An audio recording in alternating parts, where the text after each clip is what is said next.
Hi guys, I'm David. And I'm Brad. How's it going? This is Richie here from Maverick. And this is Quickfire with Rockosaurus.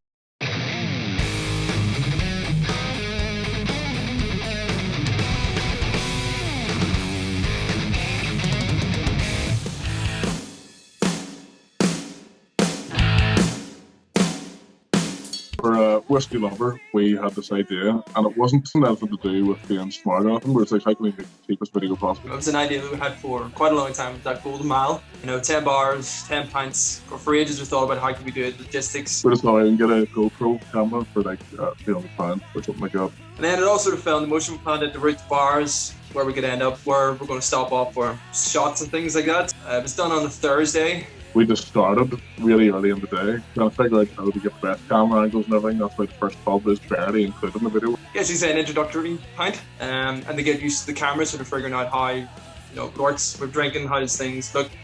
Values is always kind of good. We had a first pint to start with. And is there anything more, quintessentially for Northern Irish than a music video, which is a beer chug fest across the city, we just thought, actually, it ended up not being a cheap music video at all, but And then, as always, it was going to well the plan. We tried to limit it to one drink per bar. It wasn't 10 pubs, 10 pints. No. It was for the first year.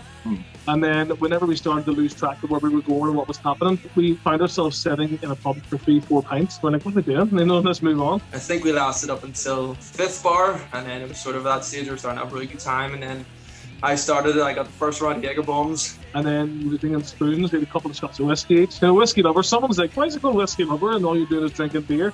And I think you'll find there's 2 shots of whiskey each in that video. If we were going to do, 10 pubs, 10, 15 shots of whiskey, you'd never see the end of the video. So we just thought, keep it to pints. And Again, it just became sort of a night out with ourselves. So some people were drinking a bit faster, and it's like, right, I'll get you another beer, and it just turned out that the memory gets very, very hazy at that stage. It was the last few pubs.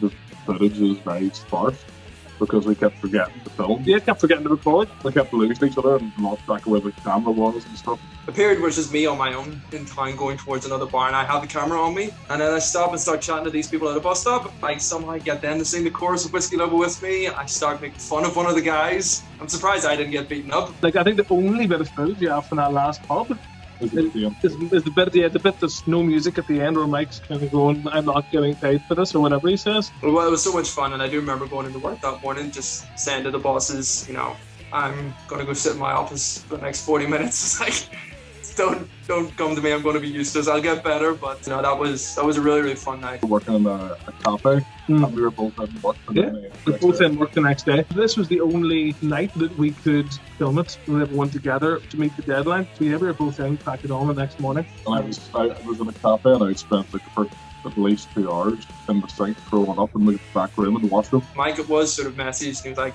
had a lot of fun, but it's such a shame we didn't get all 10 bars. And then the rest of us, we got like, what are you talking about? I was like, we hit all 10. What do you not remember? And he said, I remember up to Katie's, and that's it. And you're sort of like, all right, then. Who else remembers what? It's just blanks everywhere. And 5 guys had a lot of fun that night. And I think you can kind of see that in the video. You can see it's nice to see a shift from when we started playing Mario Kart in Katie Daly's. You can see the shift from there afterwards. It's just carnage. Unfortunately, I get my bum out in the video. Might get kicked in the bits, so it's an awful lot of fun and very fond memories from what I remember of that video. Isn't much, unfortunately. We just thought, what a fun video. And also there's so much, certainly in the rock scene, and this is not, I'm not getting at anybody in particular, but it's just the fact that you'll see people pretending to drink in videos and all on the rock scene and pretending to be, I'm so wasted, and it's that kind of thing because the song fits it. We're like, how about we actually just get drunk and not take it? And whatever happens, happens. And obviously there's some stuff which didn't make the cut to the final version, so to say.